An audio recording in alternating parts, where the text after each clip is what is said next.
Shalom, shalom, peuple de Dieu. Moi, c'est Berger Timothée. Le Seigneur nous a mis à cœur de partager un sujet avec vous. Le sujet que nous avons pu partager dernièrement à l'église. Et le terme de notre exhortation, c'était « Sur cette pierre, je bâtirai mon église ». Et cette exhortation était tirée dans le livre de Matthieu, chapitre 16, versets 13 à 18. Alors, je vais rapidement lire Matthieu chapitre 16, versets 13 à 18. La Bible nous dit, « Jésus étant arrivé dans le territoire de Césarée de Philippe, demanda à ses disciples, « Qui dit-on que je suis, moi, le Fils de l'homme » Ils répondirent, « Les uns disent que tu es Jean-Baptiste, les autres Élie, les autres Jérémie, ou l'un des prophètes. Et vous, leur dit-il, qui dites-vous que je suis » Simon-Pierre répondit, « Tu es le Christ, le Fils du Dieu vivant. » Jésus reprenant la parole lui dit, « Tu es heureux, Simon, fils de Jonas, car ce ne sont pas la chair et le sang qui t'ont révélé cela, mais c'est mon Père qui est dans les cieux. Et moi, je te dis que tu es Pierre, et que sur cette pierre, je bâtirai mon église, et que les portes de séjour de mort ne prévaudront point contre elle. » Si vous lisez dans le livre d'Ésaïe, chapitre 8, versets 19 à 20, la Bible dit, « Si l'on vous dit de consulter ceux qui prédisent l'avenir, ceux qui font des sifflements, vous leur répondrez, un peuple ne consultera-t-il pas son Dieu? Consultera-t-il les morts en faveur des vivants? À la loi et au témoignage, si l'on ne parle pas ainsi, il n'y aura pas d'horreur pour le peuple. » Le Dieu de la Bible, c'est un Dieu qui aime être consulté. Il interdit à son peuple d'aller consulter les esprits impurs par le magicien et les satanistes, mais de les consulter lui, le créateur du ciel et de la terre. Il dit, vous répondrez, un peuple ne consultera-t-il pas son Dieu? Nous sommes le peuple de Dieu. Et si nous avons des soucis, si nous avons besoin de connaître la volonté de Dieu, alors que nous venons de commencer une nouvelle année, nous devons consulter ces dieux-là. C'est ça sa volonté. Parce qu'il y a beaucoup de gens qui se posent beaucoup de questions sur le début de cette année. Quelle serait l'année? On a vécu de pandémies, beaucoup de problèmes l'année passée. Qu'est-ce qui va arriver cette année? Qu'est-ce que Dieu attend de nous cette année? Qu'est-ce que Dieu veut de nous cette année? Oui, si tu veux avoir la lumière de la vie, la lumière sur la foi, ou ce que seraient tes projets, Dieu dit que nous devons consulter sa parole. Si quelqu'un vient te parler de la part de Dieu, cette personne-là doit parler selon la loi et les prophètes. En d'autres termes, c'est de la loi et des prophètes que provient la lumière de la vie.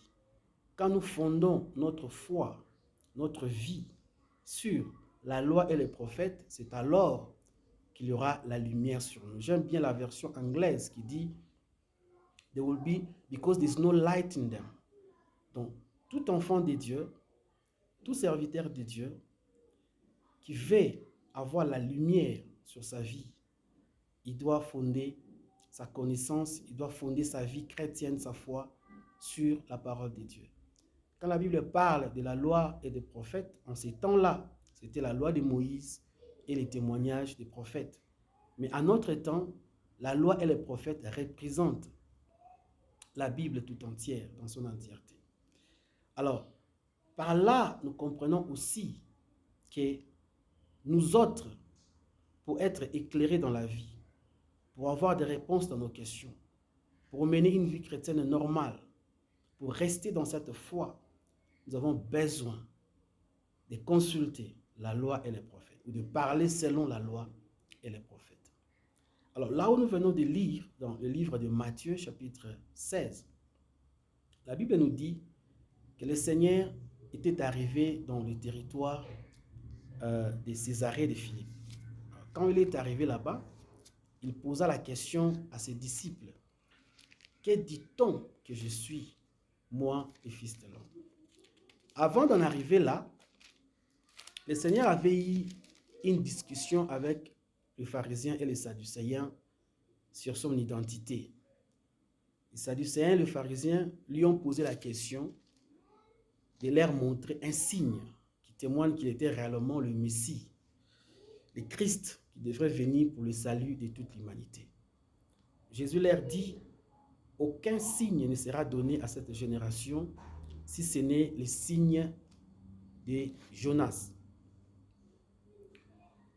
Alors, quand le Seigneur disait cela, il se référait à sa mort et à sa résurrection. De la même façon, Jonas a fait 3 jours dans le ventre du poisson, ainsi de suite, et est revenu à la vie. De la même façon, lui aussi sera ressuscité. Et ce qui représente dans nos vies la conversion, le changement de vie du monde à la vie de Christ. Et nous comprenons par là qu'une bonne église, les signes d'une bonne église, ce n'est pas une église où il y a beaucoup de riches. Ce n'est pas une église où quand vous allez, vous étiez piéton et vous devenez véhiculé. Ce n'est pas une église où quand vous allez là-bas, vous aurez le mariage. Ce n'est pas une église où quand vous aurez là-bas, vous allez trouver le travail. Non. Mais c'est une église où, quand vous allez, votre vie change. Vous expérimentez la résurrection. Vous quittez de la vie païenne à la vie mondaine à la vie de Dieu. C'est ça le signe d'une bonne église. Il dit, aucun signe ne sera donné à cette génération si ce n'est le signe de Jonas. Nous devons expérimenter la résurrection dans nos églises. Quand nous venons de pécheurs, nous devons rentrer de sanctifier, de justifier devant le Seigneur. Et après leur avoir dit cela, ils ont traversé à l'autre bord. Et comme vous le savez, Dieu aimerait que nous puissions traverser à l'autre bord.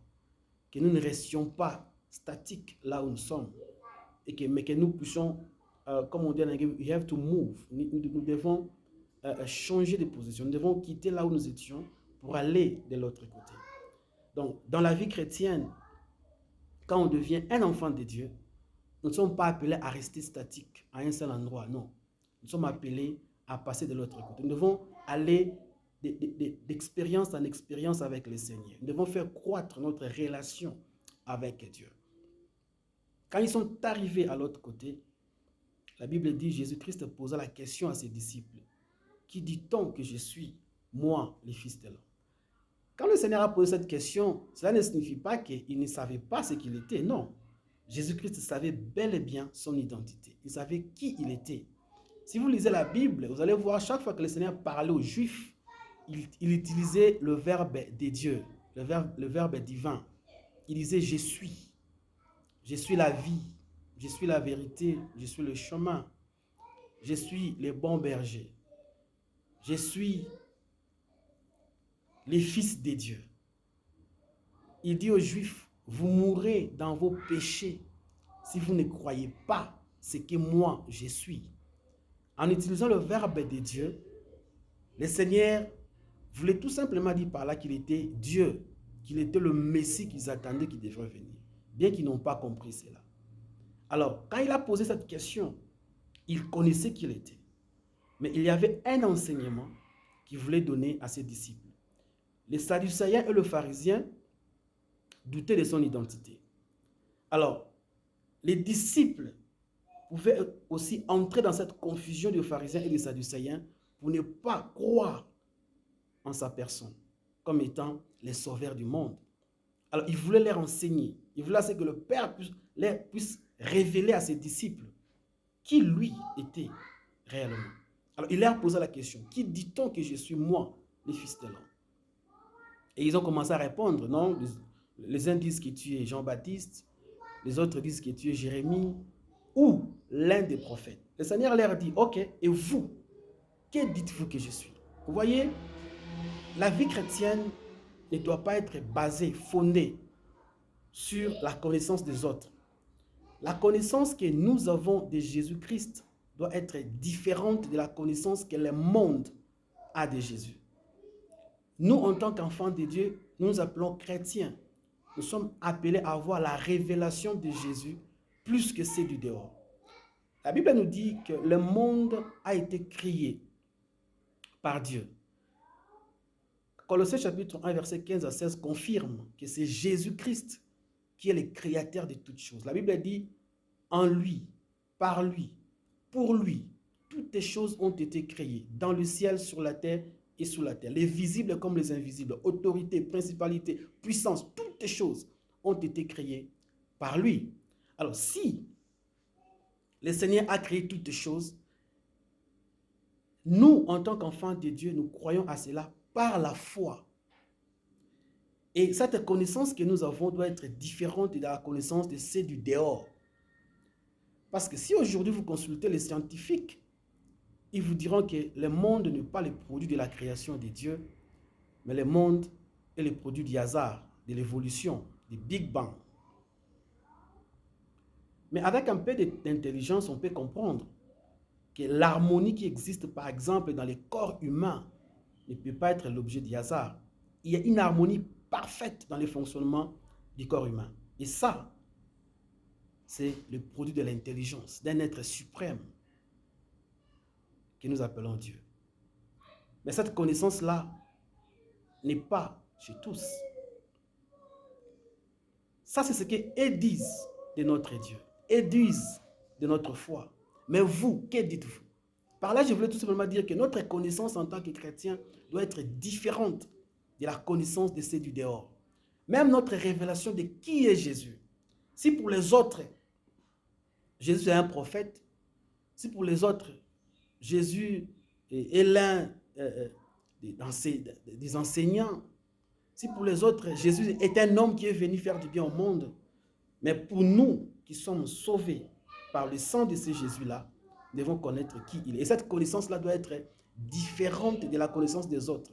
Donc l'expérience de la vie chrétienne, le salut est personnel.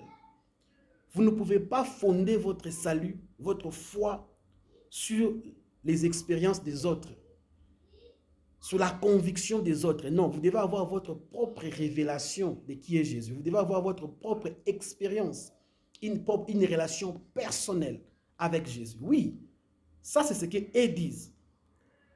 C'est ce qu'ils pensent. C'est ce qu'ils ont vécu avec peut-être Jésus. Mais vous, que dites-vous que Jésus est? Sur quoi est fondée, basée votre foi, votre vie chrétienne? Et l'apôtre Pierre prend la parole, il dit, tu es le Christ, le Fils de Dieu vivant. C'est vrai que cette révélation que Pierre a reçue lui était donnée par le Seigneur lui-même.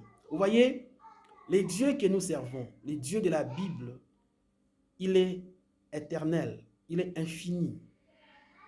Il n'a ni commencement ni fin. Alors que nous sommes des humains, nous avons un commencement et une fin. Nous sommes tellement limités que nous ne pouvons pas comprendre la grandeur de ces dieux-là. Nous ne pouvons pas comprendre en totalité la personne de ces dieux.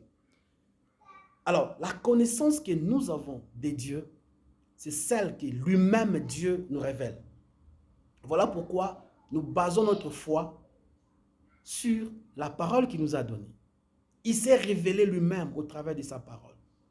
Parce que si Dieu ne s'était pas révélé à nous, on n'allait pas les connaître. Ça allait être impossible de connaître ces dieux-là illimités, nous qui sommes tellement limités. Même Adam a cru en Dieu. Adam n'a pas vécu la création. Quand Dieu créait le monde, Adam n'avait rien vu. Quand Adam s'est réveillé comme ça, tout a déjà été créé. Donc même Adam devait croire en Dieu, que ce Dieu était le créateur. Donc la relation d'Adam et de Dieu devrait aussi être basée sur la foi. La révélation. Pierre a eu la révélation de la part de Dieu, que Jésus-Christ était le Christ, le Fils du Dieu vivant. Si vous lisez Genèse chapitre 3, verset 15. La Bible, le Seigneur nous donne une promesse de la rédemption de l'humanité. Cette promesse-là, ce n'était pas une promesse d'un peuple quelconque, non, mais de toute l'humanité. Il dit au serpent, puisque tu as fait cela, la postérité de la femme t'écrasera la tête et tu le mordras au talon. Et quand Dieu donnait cette promesse-là, il faisait allusion à celui qui devrait venir, la postérité de la femme, pour délivrer, racheter toute l'humanité du péché, de la mort, qui était le résultat du péché que Adam et Ève avaient commis. Alors, c'est Messie, c'est Christ qui devrait venir pour nous sauver tous, sans exception. Peu importe votre race, peu importe votre état social, peu importe votre tribu, c'est lui qui devrait venir nous sauver. Il est déjà venu et son nom, c'est Jésus-Christ. Pierre, par la révélation, confirme cela, que Jésus-Christ était le Christ, le Fils du Dieu vivant. On n'a pas le temps pour parler de la divinité de Jésus sur ce point-là. Mais ce qui est important de savoir est que l'apôtre Pierre a eu la révélation de l'identité réelle de Jésus, le Messie que tout le monde attendait, le Messie que les Juifs attendaient. Les Sadducéens et les pharisiens n'ont pas eu la connaissance de ces messieurs, ont douté de son identité quand il leur disait, mais Pierre a eu la révélation que Jésus-Christ, c'est lui le Messie qui devrait venir pour nous sauver. Peut-être que tu écoutes cette vidéo, tu n'es pas encore devenu chrétien. Ici, c'est un appel pour te dire que si tu demeures encore dans le monde, tu demeures encore dans les péchés, si tu souffres, si tu n'es pas sauvé, écoutez la bonne nouvelle. Jésus-Christ est venu pour te sauver de tes péchés. Jésus-Christ est venu comme le Messie, le sauveur du monde, pour nous enlever, nous prendre, nous faire quitter le monde de la mort à la vie, de la malédiction à la bénédiction. Christ est venu pour nous donner la paix que le monde ne peut pas donner. Alors, ne perdez pas votre temps. Si vous n'avez pas encore connu le Seigneur, voici l'invitation. Répentez-vous de vos péchés et acceptez Jésus comme Seigneur et Sauveur et vous serez sauvés. Selon Jean chapitre 3, verset 16, qui Dieu a tant aimé le monde qu'il a envoyé son Fils unique afin que quiconque croit en lui ne périsse point, mais qu'il ait la vie éternelle. En croyant en Jésus, tu auras la vie éternelle. En croyant en Jésus, tes péchés seront pardonnés. En croyant en Jésus, tu seras adopté dans la famille des enfants de Dieu. En croyant en Jésus, tu auras les dons du Saint-Esprit et ta vie sera changée. Ta vie sera transformée. Jésus est capable de briser toutes les chaînes de votre vie. Quand vous croyez en Jésus, vous allez expérimenter un changement extraordinaire dans votre vie et votre vie ne sera plus la même. Et cette révélation que Pierre avait eue de Jésus a poussé le Seigneur à libérer des paroles sur Pierre. Vous voyez, la foi chrétienne, la connaissance que nous avons de Dieu, ce n'est pas seulement une connaissance que nous devons garder dans le cœur, mais il y a des moments où ça demande que vous confessiez ce que vous croyez. L'apôtre Paul dit dans Romains chapitre 10, je crois verset 10, que c'est en croyant du cœur qu'on parvient à la justice, mais c'est en confessant de la bouche qu'on parvient au salut. Dieu nous a donné des promesses, beaucoup de promesses dans la Bible. Des fois, quand vous êtes malade, vous croyez à la promesse de Dieu qui dit que c'est par ses meurtrissures nous sommes guéris, nous sommes sauvés. Ne gardez pas cela dans le cœur quand vous souffrez, quand vous êtes malade. Non, confessez cela. Parce qu'il y a une puissance de Dieu quand vous confessez sa parole. Pierre confessa. Non seulement il a eu la révélation de qui était le Fils de Dieu, mais il a aussi confessé. Il a dit, tu es le Christ, le Fils du Dieu vivant. Et cette confession de l'apôtre Pierre a poussé le Seigneur à libérer des paroles sur Pierre. Et c'est là où nous avions tiré notre exhortation. Il dit, tu es heureux, Simon, fils de Jonas. Et par là, nous comprenons que le bonheur, la joie, la bénédiction, ce n'est pas le fait d'avoir beaucoup de biens matériels de ce monde. Au fait, tu n'as pas besoin d'être chrétien pour avoir les biens matériels de ce monde. Ça, Dieu a donné cela à tout le monde. On est heureux, on est béni quand on a la révélation de qui est Jésus. Parce que Jésus te donnera ce que le monde ne peut pas te donner. La révélation de Jésus te donnera ce que les mondes, les hommes ne peuvent pas t'offrir. C'est vrai que tu peux travailler, gagner de l'argent, acheter des véhicules de maison, ainsi de suite. Ça, tout le monde peut l'avoir. Mais la révélation de qui est Jésus quand on en a, c'est autre chose. Jésus, la révélation de Jésus vous amènera là où le monde ne peut pas vous amener. La Bible dit que vous avez la vie éternelle, vous qui croyez au nom du Fils de Dieu. Non pas que vous aurez, mais vous avez. Et la vie éternelle ne s'achète pas. Personne ne peut vous donner la vie éternelle si ce n'est Jésus-Christ lui-même. Il dit heureux, Simon, fils de Jonas. Béni. Dans la version anglaise, on dit béni. Tu es béni, Simon, fils de Jonas. Pourquoi?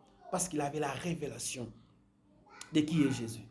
As-tu la révélation de Jésus? As-tu déjà expérimenté la vie de Jésus? As-tu une relation personnelle avec Jésus? C'est ce qui te rendra heureux. Avec Jésus qui donne la paix, tu peux avoir la paix au milieu des troubles parce que Jésus-Christ vit en toi. Pierre a eu la révélation de Jésus. Il a été déclaré béni. La bénédiction, ce ne sont pas les biens matériels. La bénédiction, ce ne sont pas des véhicules. La bénédiction, ce ne sont pas avoir beaucoup d'habits. La bénédiction, ce n'est pas être supérieur aux autres. Non, la bénédiction, la vraie, c'est avoir la révélation de Jésus-Christ. C'est avoir la révélation de son Créateur. Quand on a Jésus, on a tout. On a les bénédictions de ce siècle et on a aussi la bénédiction du siècle à venir, du royaume de Dieu. Quand on a Jésus, on a ce que nous appelons la double portion. Dieu te bénira dans ce siècle et il te bénira encore dans le siècle à venir. Tu es heureux, Simon. Tu veux que Dieu te déclare heureux? Tu veux les bénédictions de Dieu? Cherchez à voir la révélation de Jésus. Une révélation personnelle de Jésus-Christ dans votre vie. Et vous serez heureux et vous serez bénis. Vos troubles quitteront. Dieu vous donnera la paix que le monde ne peut pas donner. Il vous délivrera des liens que les hommes ont été capables de vous délivrer. Il vous fera beaucoup de bien. Seulement parce que vous aspirez à avoir cette révélation. Vous avez cette révélation du Fils de Dieu, Jésus-Christ de Nazareth. Tu es heureux, tu es béni, Simon, fils de Jonas. Il dit, et je te dis que tu es Pierre. Et sur cette pierre, je bâtirai mon église. Et comme je l'avais dit, que c'est là, de là que nous avions tiré notre sujet. Quand Jésus dit que tu es Pierre et sur cette pierre, je bâtirai mon église.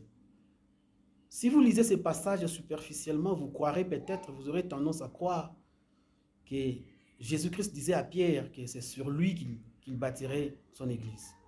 Au fait, l'église de Jésus-Christ ne peut jamais être bâtie sur un homme. L'église de Jésus-Christ ne peut pas être bâtie sur les pensées humaines. L'homme est mortel, l'homme est éphémère. L'église de Jésus-Christ ne peut pas être bâtie sur des bases humaines, des bases traditionnelles, coutumières, ainsi de suite. Non, l'église de Jésus-Christ est bâtie sur la révélation de qui est Jésus lui-même. L'église de Jésus-Christ est bâtie sur Jésus. Tu es Pierre, sur cette pierre, je bâtirai mon église. Au fait, quand il dit tu es Pierre, le mot Pierre là, en grec, c'est Petros, ce qui signifie une petite pierre ou un caillou, si vous le permettez. Une pierre qui peut être bougée, une pierre qu'on peut transporter. Alors que sur cette pierre, le mot pierre là est totalement différent de Pierre de l'apôtre. C'est Petra. En grec, cela signifie rocher ou roc. Donc Jésus-Christ, en disant à Pierre que tu es Pierre, sur cette pierre je bâtirai mon église, il disait tout simplement que tu es une petite pierre, mais sur les rocs, les rochers, je bâtirai mon église. Alors, à la lumière de la parole de Dieu, de Genèse en Apocalypse, il n'y a qu'un seul rocher. Et ces rochers-là, c'est Jésus-Christ lui-même. Si nous allons dans le livre des Deutéronomes, chapitre 32, là nous sommes même dans l'Ancien Testament, il y avait déjà la connaissance que les rochers ou les rocs n'étaient personne d'autre que Dieu lui-même. Il dit, tu es pierre, et sur cette pierre, je bâtirai mon église. Dans le livre des Deutéronomes, chapitre 32,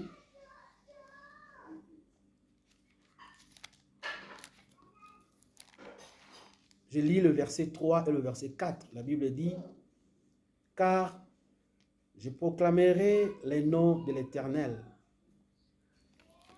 Rendez gloire à notre Dieu. Il est le rocher.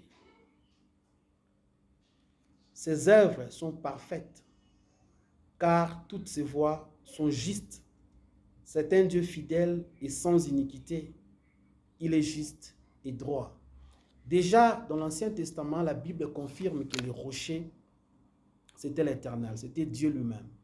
Et quand nous allons dans le Nouveau Testament, l'apôtre Pierre, dans 1 Corinthiens chapitre 10, confirme encore le même concept, que les rochers dans la Bible, ou les rocs, ne représentent personne d'autre que Jésus-Christ lui-même. Il dit dans 1 Corinthiens chapitre 10, versets 2 à 4, qu'ils ont tous été baptisés en Moïse, dans la nuée et dans la mer, qu'ils ont tous mangé le même aliment spirituel et qu'ils ont tous bu le même breuvage spirituel, car ils buvaient à un rocher spirituel qui les suivait, et ces rochers étaient Christ. Donc, dans toute la Bible, de Genèse en Apocalypse, quand on nous parle des rochers dans la typologie, prophétiquement parlant, dans la révélation, les rochers représentent Jésus-Christ lui-même. Donc Jésus-Christ disait à l'apôtre Pierre que l'église qu'il bâtirait, il bâtirait cela sur lui-même. Et nous savons, selon Jean chapitre 1, verset 1, que Jésus-Christ est la parole. Comment est-ce que nous, en tant que chrétiens, nous pouvons bâtir notre vie chrétienne, ou Christ bâtit notre vie chrétienne sur sa parole? C'est quand nous confions la parole de Dieu, nous lisons la parole de Dieu, nous acceptons la parole de Dieu, nous croyons à la parole de Dieu et nous mettons cette parole en pratique. Dans Matthieu chapitre 7, verset 24, le Seigneur donne une illustration de quelqu'un qui a bâti sa maison sur les rocs et de celui qui a bâti sa maison sur les sables. Allez lire, vous allez voir que celui qui a bâti sa maison sur les rocs, c'est celui-là qui écoute la parole de Dieu et la met en pratique. Donc, en écoutant la parole de Dieu et en la mettant en pratique, c'est ainsi que le Seigneur, c'est un moyen que le Seigneur utilise pour nous construire, nous. Donc, nous sommes construits, parce que quand on parle de l'église, ce ne sont pas des bâtiments. L'église, ce ne sont pas ce que beaucoup de gens pensent. Non, l'église, ici, dans les contextes de ces passages, il s'agit des corps du Christ. L'ensemble de tout le vrai chrétien du monde, et cela est spirituel. Bien sûr qu'elle est représentée localement par une église locale. Alors, toi et moi, en tant que chrétiens qui avons cru en Jésus comme Seigneur et Sauveur, nous sommes son temple, son habitation, nous sommes l'église. Et nous sommes bâtus sur la parole de Dieu. C'est en écoutant la parole de Dieu, en la mettant en pratique, que nous pouvons mener une vie chrétienne normale. À la loi et au témoignage. Si on ne parlait pas ainsi, il n'y aura pas la lumière pour le peuple. Jésus bâtit son église sur la révélation de la parole de Dieu. Nous sommes bâtis, fondés sur Jésus, qui est la parole. Au fait, la Bible, c'est la transcription de Jésus-Christ à un livre, c'est ça, la parole de Dieu. Et nous sommes bâtus, construits sous la parole de Dieu. 1 Pierre chapitre 2, si vous lisez verset 2, vous descendez jusqu'au verset 4. La Bible dit que si vous aviez goûté que le Seigneur est bon, pierre vivante rejetée par les hommes, approchez-vous de lui. Vous-même étant des pierres, édifiez-vous pour former un édifice spirituel. Donc nous, l'apôtre Pierre et nous autres, nous sommes des petites pierres qui sommes fondées, battues sur la grande pierre qui est Jésus-Christ lui-même, étant la parole de Dieu. Tu veux avoir la lumière de la vie. Tu veux comprendre la pensée de Dieu. Tu veux consulter Dieu. Tu veux mener une vie chrétienne normale. Tu veux être béni. Tu veux être déclaré heureux. Bien-aimé dans le Seigneur. Fonde ta vie. Fondons nos vies sur la parole de Dieu. Acceptons la parole de Dieu. Écoutons la parole de Dieu et mettons cette parole de Dieu en pratique. C'est comme ça que notre vie chrétienne sera forte. C'est comme ça que nous allons expérimenter la main de Dieu dans notre vie, dans cette année nouvelle que nous venons de commencer. Si seulement nous écoutons la parole de Dieu, nous croyons à la parole de Dieu, nous mettons la parole de Dieu en pratique, nous verrons la main de Dieu. Dieu honore toujours sa parole. Il y a beaucoup de promesses dans la Bible. Et ces promesses s'accomplissent dans nos vies quand nous sommes attachés à la parole de Dieu. Quand nous marchons selon la parole de Dieu. Qu'est-ce que Dieu attend de nous cette année? Dieu veut que nous restions dans sa présence. Qu'est-ce que Dieu attend de nous cette année? Dieu veut que nous consultions sa parole, que nous lisons sa parole. Comment connaîtrons-nous la parole de Dieu si nous ne lisons pas nos Bibles? Dieu veut que nous prions. La vie chrétienne marche toujours avec ces deux choses, la parole et la prière. La parole nous donne même la connaissance de prier. Et la prière nous donne la puissance de mettre la parole de Dieu en pratique. Qu'est-ce que Dieu attend de nous cette année? Dieu veut que nous consultions sa parole. Dieu veut que nous croyions à sa parole. Dieu veut que nous marchions en obéissance à sa parole. C'est ainsi que nous allons voir la main de Dieu. C'est comme ça que j'ai dit, la parole de Dieu nous instruit de lire la Bible. Josué chapitre 1, versets 7 à 8. La parole de Dieu nous instruit de prier sans cesse, d'être continuellement en prière. La parole de Dieu nous instruit d'être bons les uns envers les autres. À la loi et au témoignage. Si on ne parle pas ainsi, il n'y aura pas l'horreur pour le peuple. Bien-aimés dans le Seigneur, attachons-nous à la parole de Dieu. Aujourd'hui, le monde est rempli de beaucoup de choses et beaucoup de problèmes. Beaucoup de personnes qui disent beaucoup de choses. Alors que Dieu lui-même s'est révélé en nous au travers de sa parole. Attachons-nous à la parole de Dieu et nous allons voir la main de Dieu. La parole de Dieu est l'un des moyens les plus efficaces pour consulter Dieu. La parole de Dieu, c'est le moyen le plus efficace que nous pouvons utiliser aujourd'hui pour lutter contre des faussetés, des mauvaises doctrines qui se répandent actuellement dans le monde entier. Voilà l'exhortation que je voulais partager avec vous, bien-aimés dans le Seigneur, en ce moment. Sur cette pierre, je bâtirai mon église. Jésus bâtit son église sur lui-même, étant la parole de Dieu. C'est en mettant la parole de Dieu en pratique que nous, en tant que chrétiens, nous fondons notre foi sur les rochers. Les hommes bougeront, les hommes changeront, les pensées humaines changeront. Les hommes sont éphémères, les traditions, les coutumes passeront, mais la parole de Dieu ne passera jamais parce que c'est les rochers, c'est les rocs qui ne bougent pas. Il est inamovible. Les promesses sont inamovibles, sa parole est inamovible. Et attachons-nous seulement à cette parole-là et nous allons voir la main de Dieu. Merci de nous avoir prêté votre oreille. Que le Seigneur vous bénisse. Amen.